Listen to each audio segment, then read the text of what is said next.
আল্লাহ রাসূল সাল্লাল্লাহু আলাইহি ওয়াসাল্লামের কাছে হযরতে জিবরিল আমিন যখন ওয়াহী নিয়ে আসতেন, কোরআনের কোনো আয়াত বা সূরা নাযিল হতো, কথাগুলি খুব সুন্দর করে শুনবেন আর ইনশাআল্লাহ বেছে বেছে বেছে বেছে কোরআন হাদিস থেকে নির্ভেজাল লিখিত কথাগুলি আপনাদের সামনে বর্ণনা করার চেষ্টা করব। তো আল্লাহ রাব্বুল আলামিন বলে দিলেন যে এই কোরআন আমি অবতীর্ণ করেছি আর কোরআনের হেফাজতের দায়িত্ব আমি আল্লাহ নিজেই নিয়েছি, অতএব কিভাবে কোরআনের হেফাজত করতে হবে সেটা দায়িত্ব আমার। আল্লাহ রাসূলের উপরে যখন কোরআনের আয়াত বা সূরা নাযিল হতো, জিবরিল আমিন যখন আল্লাহ রাসূলের সামনে পড়তেন, তো হযরত জিবরিল আমিন আল্লাহ রাসূলের শিক্ষক, আল্লাহ রাসূল হলেন ছাত্র, জিবরিল আমিন হলেন ওস্তাদ, জিবরিল আমিন হলেন শিক্ষক। যেমন আমাদের মাদ্রাসা জামিয়া মিফতাহুল উলুমের ছাত্ররা আমাদের কাছে লেখাপড়া করে, তাদেরকে আমরা লেখাপড়া শিখাই, আমরা শিক্ষক, তারা ছাত্র, তেমনি হযরতে জিবরিল আমিন শিক্ষক আর আল্লাহ রাসূল ছাত্র। আল্লাহ রাসূলের কাছে যখন আয়াতগুলো পড়তেন হযরত জিবরিল আমিন, আল্লাহ রাসূল খুব তাড়াহুড়ো করতেন আর ব্যস্ত হয়ে যেতেন, খুব ব্যস্ত হয়ে যেতেন। কেন? এই জন্য হয়তো কোনোটা আয়াত বা কোনোটা শব্দ, কোনোটা কালেমা, কোনোটা বাক্য, কোনোটা জুমলা হয়তো চলে যাবে, হারিয়ে যাবে, ভুলে যাবে, ছুটে যাবে। এই জন্য আল্লাহ রাসূল কোরআনটাকে জিবরিলের মুখ থেকে শোনার পরে মুখস্থ করার জন্য খুব তাড়াহুড়ো করতেন। সূরা আল কিয়ামা খুলে দেখুন আল্লাহ কি বলছেন। আল্লাহ পাক রব্বুল আলামিন বলছেন, ও আমার নবী মুহাম্মদ শুনে নাও, কোরআন আমি নাযিল করেছি, কোরআন আমি অবতীর্ণ করেছি। এই কোরআনের হেফাজত কিভাবে করতে হবে এই দায়িত্বটা হলো আমার। অতএব নবী গো, তুমি তাড়াহুড়ো করবে না, স্থিরতার সঙ্গে শান্তিভাবে জিবরিল আমিন যাহা পড়বে, কোরআন পাঠ করবে, ওই কোরআনকে তুমি ভালো করে শান্তিভাবে শুনে নাও। আর শুনে নেওয়ার পরে তুমি সেটাকে মুখস্থ করে নাও। তোমার কাছ থেকে একটা বাক্য তো দূরের কথা, একটা আয়াত তো দূরের কথা, একটা জুমলা তো দূরের কথা, একটা হরফ পর্যন্ত আপনার কাছ থেকে পালিয়ে যাবে না। আল্লাহ কি বলছেন? লা তুহাররিক বিহি লিসানাকা লিতা'জালা বিহি, তুমি তাড়াহুড়ো করবে না, মুখটাকে বেশি বেশি করে তাড়াহুড়ো করে হিলাবার চেষ্টা করবে না। শান্তিভাবে জিবরিল যা করছে তুমি শুনে নাও আর সেটাকে মুখস্থ করে নাও। লা তুহাররিক বিহি লিসানাকা লিতা'জালা বিহি ইন্না আলাইনা জামআহু ওয়া কুরআনা।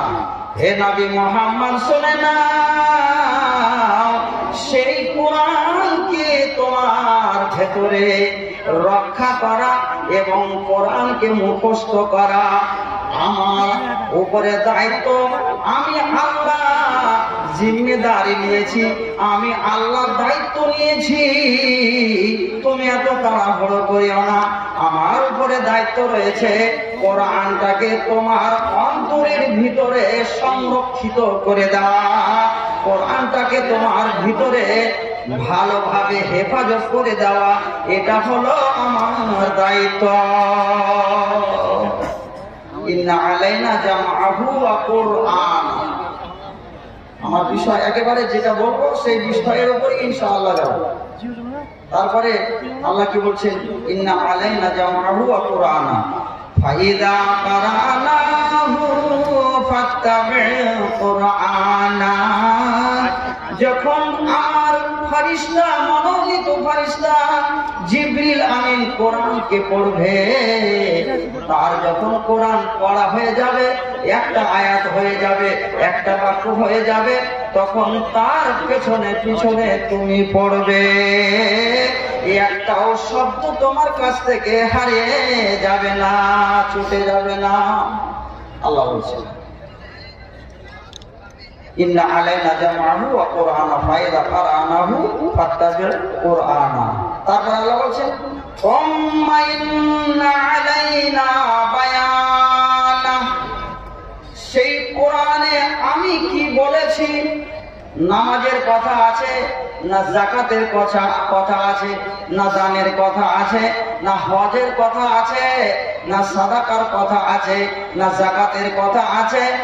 যা কথা আছে আমি আল্লাহ যে কোরআনে যে হুকুমগুলো পাঠিয়েছি, যে কোরআনের অর্থ কি হতে পারে, কোরআনের মতলব কি হতে পারে, কোরআনের ব্যাখ্যা কি হতে পারে, সূরার ব্যাখ্যা, আয়াতের ব্যাখ্যা কি হতে পারে, সেই ব্যাখ্যাগুলো তন্ন বিতন্ন করে পুঙ্খানুপুঙ্খানুভাবে আমি আল্লাহ তোমাকে বুঝিয়ে দেব। কোনো সমস্যা নেই।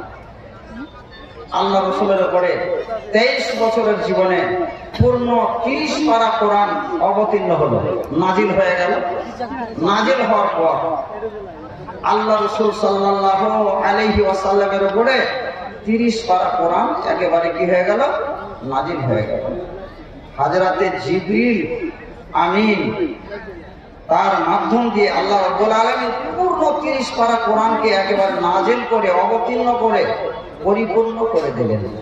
কোনটা আয়াতের মানে কি, কোনটা আয়াতের শানে নজুল কি, কোনটা শব্দের ব্যাখ্যা কি, কোনটা শব্দের মানে কি, অর্থ কি, সব কিছু আল্লাহ পাক রব্বুল আলামিন নবী মুহাম্মদুর রাসূলুল্লাহ বলুন সাল্লাল্লাহু আলাইহি ওয়াসাল্লামকে জানিয়ে দিলেন, শিখিয়ে দিলেন। আর এই জন্য রাসূলুল্লাহ সাল্লাল্লাহু আলাইহি ওয়াসাল্লাম প্রত্যেকটা মানুষের কাছে গিয়ে গিয়ে গিয়ে মক্কার মুশরিকদের কাছে, মক্কার কুরাইশদের কাছে, মক্কার মানুষদের কাছে গিয়ে আল্লাহ রাসূল সাল্লাল্লাহু আলাইহি ওয়াসাল্লাম কোরআন পড়ে পড়ে পড়ে মানুষকে হেদায়েতের পথে, ইসলামের পথে, দ্বীনের পথে ডাকতে আরম্ভ করলেন, আহ্বান করতে লাগলেন। তো এই আয়াতের মানে এবার কি হলো, 30 পারা কোরআন যখন নাজিল হয়ে গেল, তো আয়াতগুলো, সূরাগুলো বিভিন্ন জায়গায় ছিল, বিভিন্ন জায়গায় ছিল। এইবার যারা কাতেবানে ওয়াহি, যারা ওয়াহি লিখতেন, আল্লাহ রাসূলের জমানায় অনেক সাহাবী ছিলেন যারা লিখতে পারতেন, যারা লিখতে পারতেন। আমার নবী বিশ্বের নবীর উপরে যেই সমস্ত আয়াতগুলো, যেই সমস্ত সূরাগুলো নাজিল হতো, আল্লাহ রাসূলের সাহাবীরা যারা লিখতে জানতেন, আয়াতগুলো, সূরাগুলো এক এক করে লিখে নিতেন। যেমন একজন আল্লাহ রাসূলের সম্ভ্রান্ত সাহাবী হযরতে যায়েদ বিন সাবিত রাদিয়াল্লাহু তাআলা আনহু, যায়েদ বিন সাবিত রাদিয়াল্লাহু তাআলা আনহু তিনি লিখতে জানতেন। আল্লাহ রাসূলের উপরে যা ওয়াহী নাজিল হলো, সেই ওয়াহীগুলোকে, সেই আয়াতগুলোকে, সেই সূরাগুলোকে এক ধার থেকে সিরিয়াল ভাবে তিনি এক এক করে লিখে নিতেন। ডাক্তার নজরুল ইসলাম মামা, ঠিক আছে, ঠিক আছে, ডাক্তার নজরুল ইসলাম আমার মামা, বাড়িতে সমস্যা আছে, চলে যাবেন। তো ইতিপূর্বে ৫,০০০ টাকা উনি দিয়েছেন ওনার ছেলে সাদ্দাম হোসেন, আবার মামা আমার ১,০০০ টাকা দিচ্ছেন। তাদের জন্য দোয়া করবো ইনশাআল্লাহ। আল্লাহ পাক রব্বুল আলামিন এই দানের বিনিময়ে তাকে যেন পরিপূর্ণ বদলা দান করেন। আর এই মাদ্রাসায় যে দানটা তিনি করলেন, তার দানটাকে যেন আল্লাহ পাক রব্বুল আলামিন সাদাকায়ে জারিয়া হিসাবে গ্রহণ করে নেন, কবুল করে নেন। সকলে বলি আল্লাহুম্মা আমিন, আল্লাহুম্মা সাল্লি আলাইহি, আল্লাহুম্মা বারিক আলাইহি। তাড়াহুড়া করবেন না।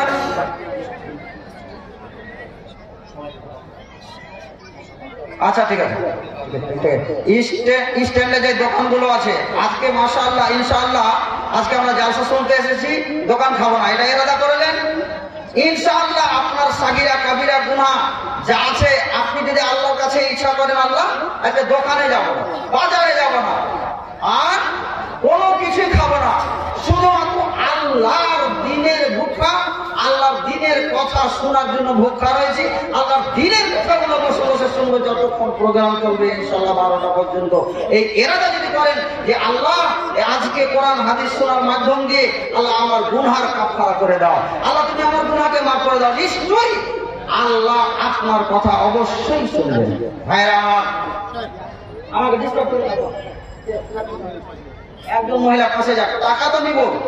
এই মাদ্রাসা গড়িয়েছি, তৈরি করেছি আমি, আমি দাবি করে বিলাসপুরের কাছে টাকা নিব, মা বোনদের কাছে দাবি করে টাকা নিব। মা বোন আপনারা তৈরি হয়ে যান, যারা বিলাসপুরের লোক আছেন দাবি করে আমি টাকা নিব আপনাদের কাছে, যেন আজকে ইনশাআল্লাহ এই টেবিলটা যেন ভর্তি হয়ে যায়, এমন করে দান করতে আরম্ভ করবেন যেন এই দানটা নমুনা হিসাবে পশ্চিম বাংলার মধ্যে থেকে যায় যে হ্যাঁ বিলাসপুর মাদ্রাসা, দাওরা মাদ্রাসা খুলেছে, দান এত হয়েছে, মানুষ দেখে আকর্ষণ হয়ে তারাও দান করবে। যাই হোক, বলছিলাম যে আল্লাহ রসুলের জমানায় হযরত যায়েদ বিন সাবিত তিনি একজন আল্লাহ রসুলের ওয়াহিগুলাকে লিখতেন। রসুলের উপরে যা আয়াত নাজিল হলো এক ধার থেকে তিনি লিখে নিতেন। আল্লাহ যে বলছেন যে আমি কোরআন অবতীর্ণ করেছি, আমি কোরআনের হেফাজত করব। কোরআনের একটা আয়াত দূরের কথা, কোরআনের একটা হরফ দূরের কথা, একটা শব্দ, একটা হরফ, একটা কালেমা কি হবে না, কোরআন থেকে মাইনাস হবে না, বিয়োগ হবে না ইনশাআল্লাহ। তো দেখুন অনেকগুলো বাংলা ইংরেজি বই দেখবেন, বইগুলোর মধ্যে পরিবর্তন আসছে, আছে না? সিলেবাস চেঞ্জ হতে আছে, পরিবর্তন হতে আছে। ইংরেজি বই চেঞ্জ হচ্ছে বছরের বছর, বাংলা বই চেঞ্জ হচ্ছে বছরের বছর, এমনকি বাইবেল বেদ যতগুলো আছে বেদের মধ্যেও অনেক পরিবর্তন হয়েছে। কিন্তু কোরআন মাজিদ এমন একটা কিতাব, কোরআন মাজিদ এমন একটা আল্লাহর কালাম, এই কোরআন মাজিদের মধ্যে কোন রকমের পরিবর্তন নাই। কিয়ামত পর্যন্ত একটা জাবার জের পেশ পরিবর্তন হবে না, একটা হরফ পরিবর্তন তো দূরের কথা, একটা জাবার, একটা জের, একটা পেশ পর্যন্ত পরিবর্তন হয়নি, আর কিয়ামত পর্যন্ত হবে না। পরিবর্তন হবে না ইনশাআল্লাহ, আর কিয়ামত পর্যন্ত হবে। তো বলছিলাম কি, আল্লাহ কোরআনের হেফাজতের দায়িত্ব নিয়েছেন, কিভাবে হেফাজত করবেন। আল্লাহ বলছেন আমি কোরআন নাযিল করেছি, অবতীর্ণ করেছি, আর কোরআনের হেফাজতের দায়িত্ব আমি নিয়েছি। এইবার আল্লাহ তার বাংলা তৈরি করেছিলেন কাকে? যায়েদ বিন সাবিতকে ওয়াহিগুলো লিখে দিতেন। কিন্তু লিখে দিতেন ঠিক আছে, কিন্তু কোরআনের আয়াতগুলা একত্রিত ভাবে এক জায়গায় ছিল না, বিভিন্ন জায়গায় ছিল। এবার ইয়ামামার যুদ্ধ হলো, ওই ইয়ামামার যুদ্ধের সময় আল্লাহর নবী সাহাবীদের মধ্যে অনেকগুলো সাহাবী ছিলেন যারা কোরআনের হাফেজ, যারা কোরআনের কারি। ওই যুদ্ধে অনেকগুলো হাফেজ, অনেকগুলো কারি মারা গিয়েছিলেন, শহীদ হয়ে গিয়েছিলেন হযরতে উসমানের যুগে। এবার কি করা হলো, ওই কোরআন খানাকে একত্রিত করার জন্য সাহাবায়ে কেরামেরা পরামর্শ করতে লাগলেন যে কোরআনকে এক জায়গায় কি করতে হবে, জমা করতে হবে। আবু বকরের জমানায় জমা করা হলো, এবার উসমানের জমাতেও কি করা হলো, ওই কোরআনটাকে সিরিয়াল দেওয়ানো হলো, জমা করা হলো। কোথায় কোন আয়াত আছে ওই আয়াতগুলোকে খুঁজে বের করে কোরআনের সিরিয়াল, যেই সূরার পরে যেই সূরা হবে, যে আয়াতের পরে যে আয়াত হবে, এইভাবে কি করা হলো, সাজিয়ে দেওয়া হলো। আল্লাহ এইভাবে কি করলেন, কোরআনের হেফাজত করে নিলেন। এই জন্য আল্লাহ বলছেন ইন্না নাহনু নাযালনা যিকরা ওয়া ইন্না লাহু লাহাফিজুন। আমি কোরআন অবতীর্ণ করেছি, কোরআনের হেফাজতের দায়িত্ব আমার। কে বলছেন? আল্লাহ। এটা একটা হয়ে গেল। এইবার কথা হলো, বলছিলাম যে কোরআনের মধ্যে কোনো পরিবর্তন নাই। এবার যারা কোরআন শিখে আর যারা শিক্ষা দেয়, আর শিক্ষা নেওয়ার জন্য যে সমস্ত কমিটিরা ব্যবস্থা করে দেয়, ঘর তৈরি করে দেয়, রুম তৈরি করে দেয়, এই রুমে থাকবে শিক্ষক, ওই রুমে থাকবে শিক্ষক, এত নম্বর রুমে থাকবে ছাত্র, অত নম্বর রুমে থাকবে ছাত্র, এই করে তাদের শোয়ার এবং থাকার ব্যবস্থা করে দিবে, এবং বিছানার ব্যবস্থা করে দিবে, খাবারের ব্যবস্থা করে দিবে, জায়গিরের ব্যবস্থা করে দিবে। আল্লাহ বলছেন আমি কোরআনকে এভাবেই কি করবো, হেফাজত করব। আজকে মাদ্রাসাগুলি দেখুন, নিজামিয়া মাদ্রাসাগুলিতে 200, 250, 300, 500 ছেলে, কতগুলো ছেলে লেখাপড়া করছে, তাদের জায়গার ব্যবস্থা আছে, হোস্টেলের ব্যবস্থা করা উত্তম ভালো। তো যারা হোস্টেল চালাচ্ছেন নিজের অর্থ খরচ করে কোরবানি করে সেই ছেলেদেরকে মেয়েদেরকে খাবার দিচ্ছেন। তো আল্লাহ এই যে মাদ্রাসাগুলো আমরা চালাই নিজের টাকা দিয়ে, সরকারের কোনো সহযোগিতা আমরা পাই না, আমরা নিজের পকেটের টাকা দিয়ে মাদ্রাসাগুলো চালাই। আল্লাহ এইরকম কিছু বান্দা তৈরি করে দিবেন যারা এই মাদ্রাসা চালাবে। বাবু এক কোঠালি একটা আর পড়ে না। মোহাম্মদপুর থেকে সাদ্দাম হোসেন মারা গেছে। বুখারী মানে হাদিস মাদ্রাসা, যেহেতু বুখারী শরীফ লেখাপড়া হচ্ছে আমাদের, বুখারী, মুসলিম, আবু দাউদ, নাসাই, তিরমিজি, ইবনে মাজাহ, বুলুগুল মারাম, মিশকাত ইত্যাদি সব কিছু হচ্ছে আমাদের এখানে। সিয়াসিত্তার সব হাদিস হচ্ছে। তো বুখারী আসছে অলসে একজন দান করেছেন মোহাম্মদপুর থেকে। মাশাআল্লাহ, আল্লাহ তোমার কাছে দোয়া করবো রব্বুল আলামিন এই হাদিসের কিতাবটাকে বলা হয়েছে কোরআন মাজিদের পরে যদি আসমানের নিচে জমিনের উপরে যদি কোনো কিতাবের মর্যাদা থাকে, যদি কোনো কিতাবের মর্যাদা সম্মান থাকে, তাহলে এই বুখারীর মর্যাদা আছে। আল্লাহ গো, তোমার বান্দা মোহনপুর থেকে এসে তোমার রাস্তায় বুখারী ফুল সেট দান করে দিয়েছে। মাওলা, এই দানকে তুমি সাদকায়ে জারিয়া বলে গ্রহণ করে নাও, কবুল করে নাও। রব্বুল আলামিন তার জীবনে যত সমস্যা আছে দূর করো। আল্লাহুম্মা সাল্লি আলাইহি, আল্লাহুম্মা বারিক আলাইহি। আর একটা কোরআনের আয়াত আপনাকে শোনাচ্ছি, তার ব্যাখ্যা। কত হাদিস আমি নোট করে নিয়ে এসেছি, আর কোরআনের কতগুলো আয়াত সিরিয়াল করে লিখে নিয়েছি। হ্যাঁ, এক এক করে যদি ওয়াজ করতে যায় সব মুখস্থ আছে, কিন্তু সিরিয়ালটা করে নিয়েছি। এই জন্য যে আমার বক্তব্য রাখতে আমার কি হবে, সুবিধা হবে, এই জন্য। আর একটা আপনাকে কোরআনের আয়াত শোনাই। আল্লাহ পাক রব্বুল আলামিন সূরাতুল ইসরা আয়াত নম্বর 82, আয়াত নম্বর 83 নম্বর আয়াতে সূরাতুল ইসরা, সুবহানাল্লাযী আসরা বিআবদিহি লাইলাম মিনাল মাসজিদিল হারাম ইলাল মাসজিদিল আকসা। এই সূরাতে আল্লাহ পাক রব্বুল আলামিন এক জায়গায় কি বলছেন, এই যে কোরআন আমরা পড়ছি বা শিখছি, যারা শিখেছি রমজান মাস আসলে কোরআন পড়ি, আর এমনি মাসেও কোরআন পড়ি। ফজরের নামাজ পড়ার পরে কোরআন নিয়ে বসে গেলাম, এশার নামাজের পরে কোরআন নিয়ে বসে গেলাম। এই যে কোরআন পড়ি, কোরআন পড়াতে কত লাভ আছে আপনাকে বলছি। আল্লাহ তাআলা বলছেন এই কোরআনের বিষয়ে, ওয়ানুনাজ্জিলু মিনাল কোরআনি মা হুয়া শিফাউ ওয়া রাহমাতুল লিল মুমিনিনা ওয়া লা ইয়াজিদুল যালিমিনা ইল্লা খাসারা। আল্লাহ বলছেন আমি এই কোরআন নাযিল করেছি। এই কোরআন শিখতে গেলে, এই কোরআন পড়তে গেলে দুই রকমের উপকার আছে, দুই রকমের লাভ আছে। মুমিনদের জন্য এটা কোরআন হলো চিকিৎসা, এলাজ। মুমিনের মধ্যে কোনো অসুখ যদি হয়ে যায়, যদি মুমিনের মধ্যে কোনো রকমের ঈমানের দুর্বলতা চলে আসে, তাহলে এই কোরআন যদি তেলাওয়াত করে, এই কোরআন যদি পড়ে, আর তার মানে ব্যাখ্যা মতলব বুঝে বুঝে যদি পড়ে, আল্লাহ পাক রব্বুল আলামিন বলছেন ওয়ানুনাজ্জিলু মিনাল কোরআনে, কোরআনের কিছু আয়াতে কিছু অংশ আমি নাজিল করেছি এই উদ্দেশ্য নিয়ে মুমিনদের জন্য যেন সেটা শেফা হয়ে যায়, মুমিনের জন্য যেন চিকিৎসা হয়ে যায়।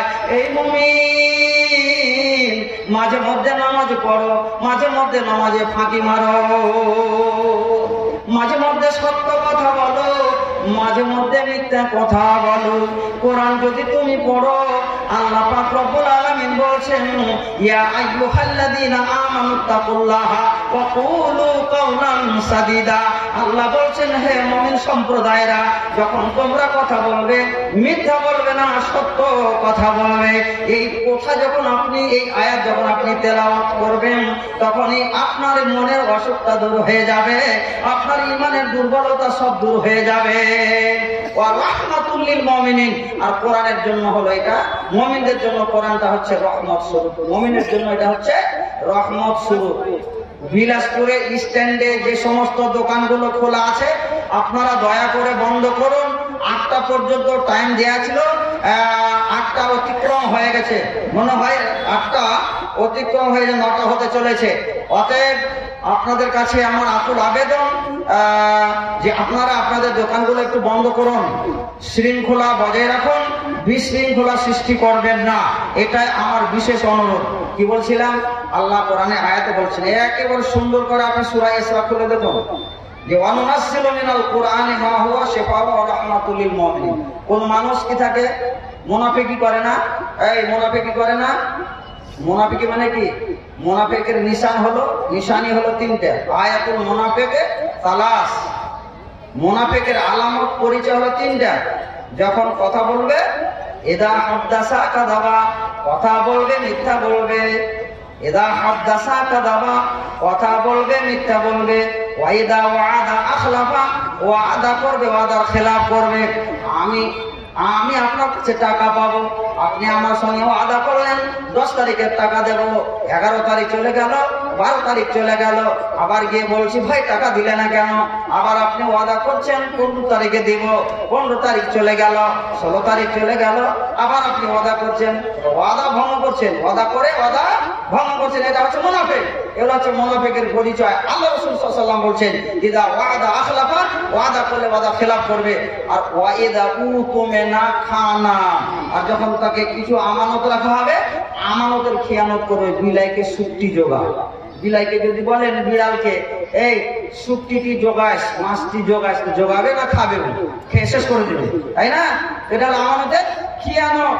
তো এই যে উতুমিনা খানা, যখন তাকে আমানত দেওয়া হবে, আমানতের খেয়ানত করবে। রাসূলুল্লাহ সাল্লাল্লাহু আলাইহি ওয়াসাল্লাম বলেছেন, এরা হলো মুনাফিক। এই সমস্ত মুনাফিকদের জন্য, এই সমস্ত দুর্বল ঈমান মুসলমানের জন্য কোরআনটা হলো চিকিৎসা। যখন এই কোরআনের আয়াত পড়বে যে আল্লাহ বলছেন, রে মুমিন তোমরা আল্লাহকে ভয় করো, আর কুলু কাওলান সাদিদা, আর যখন কথা বলবে সত্য বলো, মিথ্যা বলিও না। ইদা ওয়াদা, যখন তোমরা ওয়াদা করবে, ওয়াদা খেলাফ করিও না। আল্লাহ কোরআন বলছে, যখন তোমাদেরকে আমানত দেওয়া হবে, খেয়ানত করিও না।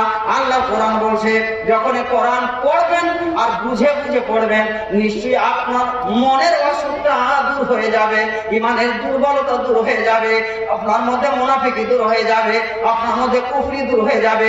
যত রকমের শিরকের আপনার মধ্যে কিছু চিহ্ন পাওয়া যাচ্ছে, এই সমস্ত গুলো দূর হয়ে যাবে। শিরকের, কুফরির, মুনাফিকের সমস্ত জন্য কোরআন হলো চিকিৎসা, ইলাজ। এটা আমি বলছি, আল্লাহ নিজে বলছেন কোরআনে, ওয়ানুনাজ্জিলু মিনাল কুরআনি মা হুয়া শিফাউন ওয়া রাহমাতুল লিল মুমিনিন। একটা হাদিস আপনাকে বলছি, এটা তো হলো ভিতরের অন্তরের চিকিৎসা, আর প্রকাশ্য চিকিৎসা আছে। কেমন প্রকাশ্য চিকিৎসা? সহিহ মুসলিমের হাদিস আপনাকে বলছি।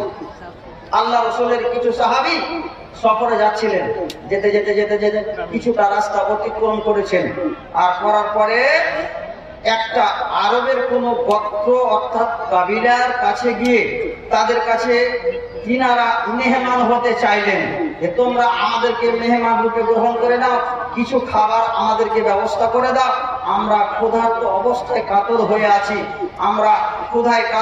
আছি, আমাদেরকে কিছু খাবার দেও। তারা কিন্তু অস্বীকার করলো, মেহমান নিতে তারা কি করলো? অস্বীকার করলো, তারা মেহমান নিল না। এইবার আল্লাহ রাসূলের সাহাবায়ে কেরামেরা হাঁটতে হাঁটতে হাঁটতে হাঁটতে অনেকটা রাস্তা অতিক্রম করে চলে গেছেন, আর যেই দেশের লোকেদের কাছে মেহমান নওয়াজির জন্য, মেহমান হওয়ার জন্য প্রস্তাব রেখেছিলেন, ওই দেশের লোকেরা, ওই গ্রামের লোকেরা, ওই কাবিলার লোকেরা, ওই গোত্রের লোকেরা মেহমান নিব না বলে অস্বীকার করেছিল। মেহমান নিব না, এটা মেহমান বলে অস্বীকার করেছিল, মেহমান নিব না। তো ওই গ্রামের যে সর্দার, যে মালিক, যে নেতা, ওই নেতাকে কিন্তু বিষাক্ত সাপে কামড় দিয়েছে, ছবল মেরে দিয়েছে, আর ওই নেতা কিন্তু সাপের বিষে কাতর হয়ে কাঁপছে, সহ্য করতে পারছে না, ব্যথা আর বিষ বরদাস্ত করতে পারছে না। তখন এই লোকগুলা বলছে মনে মনে, হাজি ভাই, ওই যে লোকগুলা ছিল খুব ভালো, ইমানদার, পাক্কা সাচ্চা মুসলমান লোক, মনে হয় ওরা ঝাড়ফুঁক করতে জানে, দৌড়াও দৌড়াও ওদের কাছে দৌড়াও। এবার মনে মনে কেউ বলছে ওদেরকে, ওরা তো মেহমান হতে চেয়েছিল আমাদের, আমরা তো তাদের মেহমানি দায়িত্ব নিইনি, তাদেরকে খেতে দিইনি, আমরা তাদেরকে মেহমান রূপে গ্রহণ করতে অস্বীকার করেছি, তারা আমাদের কথা শুনবে কিনা।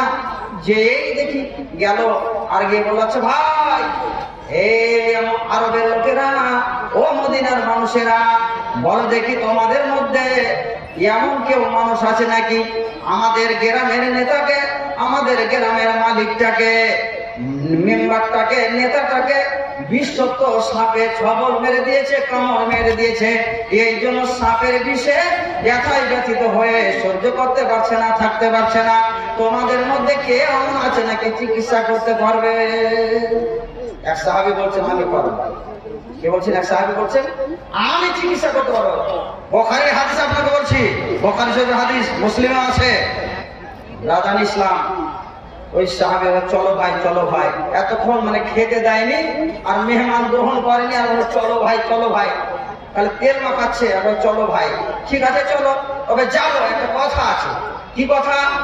ও কথাটা ভুলে যায়নি। মানুষ যখন কোনো কষ্টে থাকে ওই কষ্টের কথাটা ভুলে যায় না। আরে জবের ঘাঁটি খেয়েছি, জবের রুটি খেয়েছি, গমের রুটি খেয়েছি, গমের ঘাঁটি খেয়েছি, গমের কাঞ্জি খেয়েছি, কে জানে না? যারা বয়স্ক লোক, যারা 50 পার হয়ে গেছে, হ্যাঁ 50-এর আগে যাদের বয়স, কি কষ্ট করে জীবন যাপন করেছেন, সেই সময় কি কষ্ট ছিল।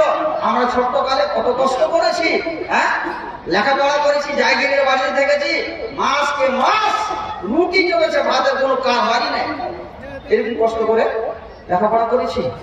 আপনারা বলবেন এই মুরগি, এই মুরগি, অহংকার করে বলছে। অহংকার না, বাস্তব কথা বলছি স্টেজে।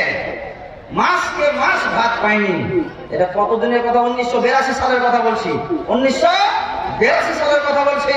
তখন পড়তাম বুলবুল মারাম কারি করবো মাদ্রাসায়, কথা বুঝতে পারছেন? তো এত অভাব ছিল, অভাবের কথাগুলো এখনো ভুলি না।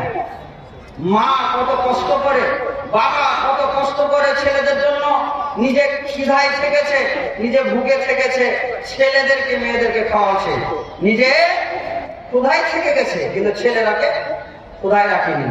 এত কষ্ট করে জীবন কেটেছে আমাদের। আহা, মা বাবাদের আরো কষ্ট হয়েছে, দাদাদের আরো কষ্ট হয়েছে, নানাদের আরো কষ্ট হয়েছে। তো কষ্টের কথাটা জীবনে কেউ বলবে না। সপ্তাশীর বন্যার কষ্ট ভুলে গেছেন কি? এই ছেলেরা বলতে পারবে না, যুবক ছেলেরা বলতে পারবে না, যারা বয়স্ক লোক একটু 40 বছর 30 বছর ওরা বলতে পারবে নিশ্চয়। হ্যাঁ, তো এই কষ্টের কথা মানুষ ভুলে কম।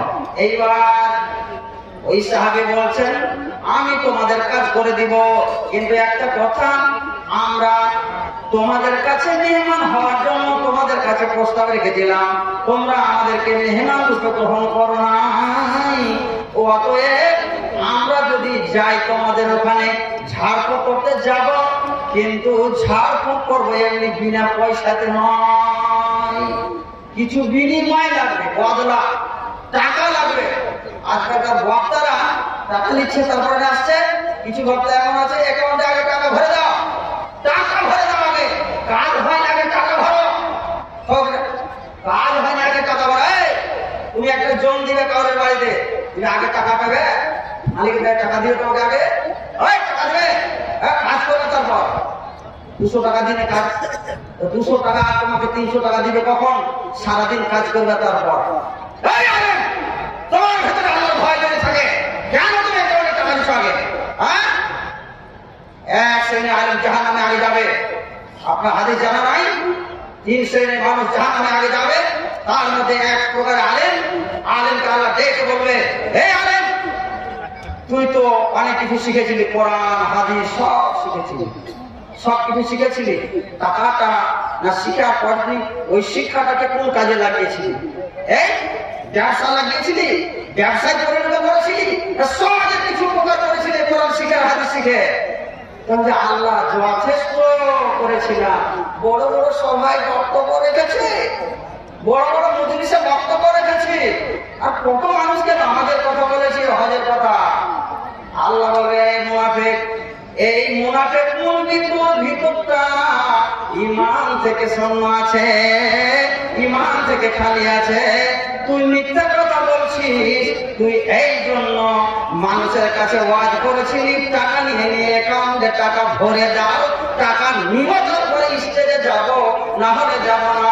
এই মুরগি বেঈমান, তুই এটা যেটা বলছিস আমার সামনে, আমি আল্লাহ, তুই আমার কাছে বাঁচাতে পারবি না, আমার কাছে মিথ্যা কথা বলে পার হতে পারবি না। আল্লাহ পাক কোরআনে বলবেন, এ আমার ফেরেশতারা, যাও যাও যাও, এই আলেমকে জাহান্নামের দিকে নিয়ে চলে যাও। ফাসহিবা আলা ওয়াজহি ইলান নারে, আল্লাহ পাক রব্বুল আলামিনের ফেরেশতারা তাকে মুখের ভরে ছেঁচড়াতে ছেঁচড়াতে ছেঁচড়াতে নিয়ে যাবে জাহান্নামে ফেলে দিবে। 3 শ্রেণীর লোক, এটার মধ্যে একটা আলেম। যদি চ্যালেঞ্জ, যদি এই হাদিসটা দেখে আনতে পারি আর যদি মিথ্যা হয়, তাহলে পরে আমি গোলামি করবো আপনাদের।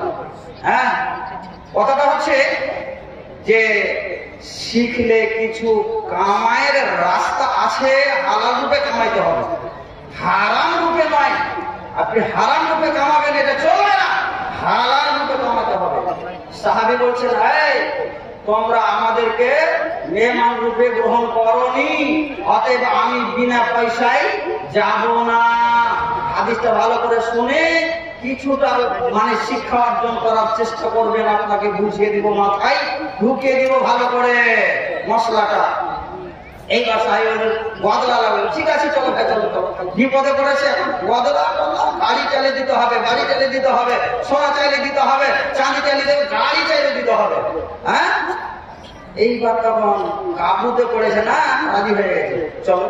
এইবার কি করলো,